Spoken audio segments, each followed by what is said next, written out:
Je suis Isabelle Solas et c'est pour Road to Cinéma.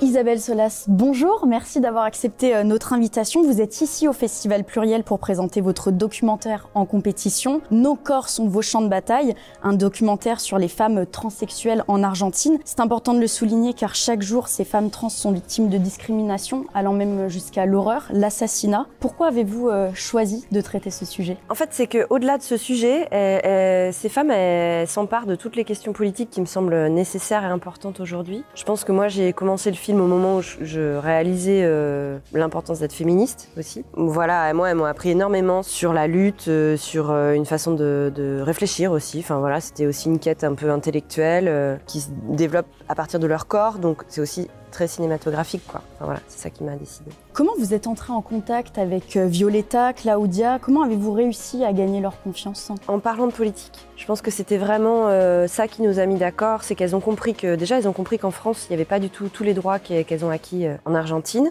Donc du coup, ça leur a quand même donné envie que leur lutte soit un peu relayée ici, et ce qui est d'ailleurs c'est le cas. Je vois bien avec le public que ça fonctionne. Les gens sont étonnés dans le bon sens de voir ce qui se passe là-bas. Comment le film a-t-il été reçu jusqu'à présent? Eh ben plutôt bien. En fait, j'avais un peu peur parce que c'est un sujet qui est compliqué, qui peut être clivant, et puis surtout c'est des questions qui remuent un peu tout le monde à l'intérieur. Et finalement, avec les très jeunes, le public très jeune est très enthousiaste. Les personnes plus âgées, je crois qu'elles sont des fois un peu perdues, mais du coup il y a quand même un côté pédagogique, donc elles viennent volontiers le voir. Et puis au niveau de la communauté trans ou du public queer, il est aussi assez bien reçu, qui est très important parce que c'était pas évident.